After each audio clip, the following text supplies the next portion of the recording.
everyone, and welcome back to another video. Today we're going to be doing my summer favorites. I was gonna have like a monthly favorites thing going on, but I'm pretty sure this is going to be the only one I do for the summer. So I'm getting ready to go to the UK and I can't wait to show you some of the goodies that I find when I am there. This is what I have been using rather recently that I have absolutely been loving. And if you are new here, I'm 35 years old. I'm a mom of 3. I'm recovering from some stress acne. Getting acne in your 30s is no joke. So let's go ahead and start off with sunscreen actually, because I feel like that is the thing that has saved my skin the most. I also decided to make the background a little better. I realized the pillows were disheveled and turn the lamp on. That's better, isn't it? All right, so the winter sunscreen, if you haven't seen my shorts, I have a bit of a sunscreen playlist where I talk about trying to find the perfect mineral sunscreen. The winner has to be this one. I'm surprised that it is. It's the Andalou Naturals CC Color Correction Sheer Tan SPF 30. It's 100% mineral. It's got rose in it, rose stem cells, hyaluronic acid, and vitamin E. So it's kind of a skincare product as well. The reason why I say I'm surprised is I'm surprised I'm still pale enough to be able to pull this off this time of year. I will go ahead and put a little clip in of the weather we've got going on here for July. It is not acceptable. I am extremely pale and I do tan even with my sunscreen. So this I would say is a little bit of too light a color for me, but this summer it seems to be working out. Like I'm still kind of sporting my natural winter springy look because of how bad the weather's been. It's only SPF 30, but the weather, I think it's totally acceptable to be walking around with SPF 30. There's not really a need for an SPF 50 in this kind of weather. I mean, if you have one that you love, I mean, I did go ahead and try some chemical sunscreens. I have a little bit of a confession to make. We did have like a week of a heat wave and I was just finding reapplying mineral sunscreens like every 2 hours was making me like a pasty mess. It was drying out my skin. It was drying out my eyes. So I did try a sample of a chemical sunscreen. Kind of loved it, but at the same time, I wasn't sure if I was finding that my skin was starting to get a bit more greasy, because I feel like these have like kind of, or zinc oxide has a kind of ability to help with acne control and oil regulation. So it'd be nice, maybe a hybrid sunscreen is something I will look for in the future. So the chemical sunscreen in question is just this little sample, and I actually really liked this one because it didn't pill. I've heard a lot of bad things about chemical ones pilling. I mean, I guess it can happen with mineral too, but it was just the Bondi Sands SPF 50 and it was just like amazing. There was no white cast. I wore it that whole week because I had to keep reapplying it. It's not organic. It's water resistant. That was also helpful because I was at the lake a lot. I'm still on the hunt for like the perfect mineral sunscreen, you could say. So this chemical one came in handy for that heat wave. But nonetheless, the best mineral one for the shitty weather we've been having is the Andalou Naturals. I mean, honestly, the packaging is so cute too, and the smell, so good. And it does smell like real proper roses. It doesn't have like a synthetic type of fragrance, but it's very strong. It's almost like you're wearing a perfume, which I like, not all people will like. And then it offered a little bit of coverage for my acne scars. Not a lot, but it did help a bit. Moving on to the topic of cleansers, as you can see, this one is almost gone. This one I got from Amazon. It is the Whipped Cream Face Wash Jasmine and Saffron. And if you have if you have followed me for a long time, you will know that I absolutely love the smell of jasmine. So it's pretty obvious why I decided to choose this one. It's very, very gentle. The ingredients list is jasmine flower, saffron extract, almond oil, neem extract, which I was a little surprised to see in a skincare product because neem can be quite potent. So, but anyways, nonetheless, it's in there. I guess it can have some acne fighting abilities. Vitamin E, stearic acid, water, glycerin, and coconut oil. And it has a slight, ever so slight emulsifying consistency, but it's mostly like a cream. And I'm not the biggest fan of the packaging.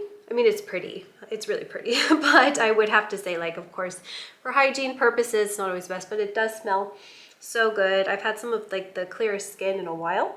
since using this, and I actually typically do a double cleanse. So this is actually part 2 of my cleanse, just to get everything completely off. Since I do wear so much sunscreen now, I find I do need a balm or oil cleanser, and it's hard for me. I have both Malia and acne-prone skin, so a lot clogs my pores, but not this one by the Inky list. I love the price point on this one. I think that for a full size, this is a little size. For a full size, it's like, I think 14 euros. I think that's quite good. It's much, much bigger.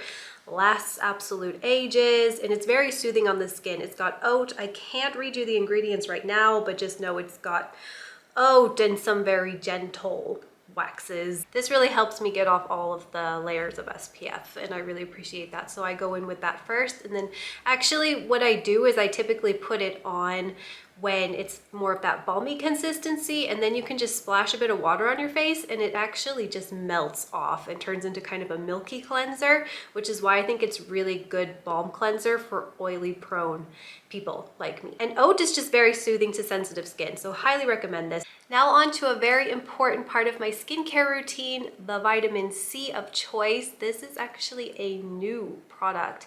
I think I showed you guys last time the Geek and Gorgeous vitamin C15. This is really important if you're trying to fade hyperpigmentation. It's an antioxidant, and vitamin C is actually clinically proven to help cellular turnover, helping with the aging process. And this one has a really special formulation, but I think what I like most about it is the price point again. 10 euros, not bad. So in here you've got your ascorbic acid, which is like pure form vitamin C, the only one that actually has studies and trials that proves that it is helpful at helping with things like hyperpigmentation and cellular turnover. And it's at a 15% concentration. Glutathione, which is another really good antioxidant to help with clearing hyperpigmentation. There's even a little bit of lactobacillus, which is like probiotics for the skin, and pumpkin fruit ferment, and vitamin E and ferulic acid. I mean, this is a really like award-winning formulation for the price point, and I've actually seen the biggest difference in my skin with using this vitamin C than any other. I will say though, one con is it doesn't smell good. There are some vitamin C's that are more neutral than others, but it does fade. Just know that it does fade, but it doesn't have the best smell. But my opinion is it's worth it for the benefit and for the price. Next up for our actives, I have decided to give copper peptides a go this summer. I did try the one from The Ordinary, but I was trying it also for hair growth. I had a little bit of stress, hair fallout as well, so I apply it to like my roots, a few drops, but The Ordinary's copper peptides were affordable-ish. And just horrible texture. Like you have to apply it twice a day to see results. So I was just feeling like greasy, and like you could feel the residue in your scalp, and just no. So I decided to try the Mad About Skin copper peptides. I absolutely love Rob. He's just so adorable. I watch his videos like on repeat. He's so relaxing. He's so passionate about what he does. And actually I really like this product. It's actually like a very watery gel-like consistency. This is going to be the only one that I really show, just because it's so cool. Like he's really nailed it with this one, I have to say. But like look how thin and watery that is, and it's also encapsulated copper peptides and at a really high concentration, like 2%. So I've been using this one on my scalp, but also on my skin. Also, the packaging is like really cool. It's really pretty. So yeah, I use this actually twice a day on my face and on my scalp, and my skin's been absolutely glowing, and I do think I'm starting to see some baby hairs on my little baldy spots. So thank you so much, Rob. This is fabulous. I bought 2 and then I got 1 for free. I don't know if he still has that deal going on, but at the time he did, so score. Okay, last but not least for the face, I have some exfoliants. Oh, I think my daughter. All right, and last kind of ish for the face, I think I might have one more, is my exfoliating treatment, and that's really important for people with oily skin. I'm getting older now, the cellular turnover rate's a lot less. I also have very sensitive skin, so it's quite tricky to find one that works well for me. So I went with lactic acid like twice a week, and I have samples only, but they've lasted me quite a while. The first one I have is by Sunday Riley, Good Genes. I used it up. Really like it. It makes me really shiny. And then the Biossance Squalane and 10% lactic acid. I hope that it's focusing on the products and not just my face. I'm not sure.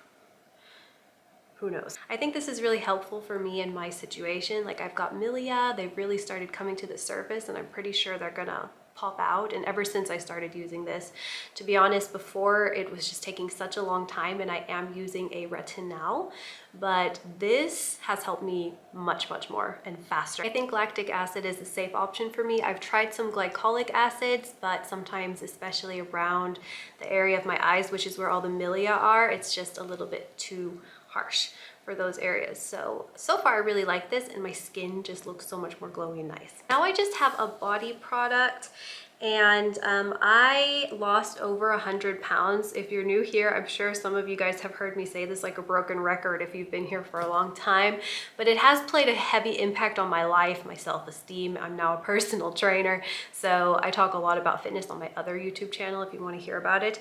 But in regards to my skin, obviously I have quite a lot of loose skin, stretch marks. I've also had 3 babies. And now that I'm 35, I'm starting to notice sagging mostly in my body, like more than my face, because my body's been through so much. And that's just really sad. So I've started using a vitamin A, a retinol on my body as well. And this one was really affordable. I went through one whole other tube. It goes into the skin like a dream. There's no pilling. There's nothing that's annoying about it. It's really easy to apply. It spreads easy. It goes right into the skin. I don't have to work it in forever because I hate that. It's really hard to stick to a body routine when the product doesn't have the right consistency. I get really irritated because my skincare routine's already like, I don't know, 7 or 8 steps these days. Yeah, it's got 0.1% retinol, 0.5% allantoin. I have such a hard time saying that word. But it's quite good for like soothing the skin, which can be quite nice because retinoids can be really harsh for the skin in the beginning. And some glycerin. So there's a lot of other stuff in here too. And the primary source is actually aloe vera, and we've got a lot of nice oils in here. And even some peptides. Hey, really cool product, really cool, and it was not expensive. And for your body, you don't want something super expensive. All right, you guys, so that is all of my favorites for the summer. I'm really looking forward to filming some more videos on here. I do have some more like niched down topics I really want to talk about because I feel like I have a plethora of issues, from hyperpigmentation to milia and a very oily skin type for my age. I feel like I could really offer a little bit of a interesting perspective here on YouTube, so I'm gonna keep going with it. I hope you guys really enjoyed this video. There will be more sunscreen reviews. At the moment, I don't have any new sunscreens to review, but when I do, I will definitely be coming back with that series. So I hope you guys enjoyed this video, and I will see you in my next one.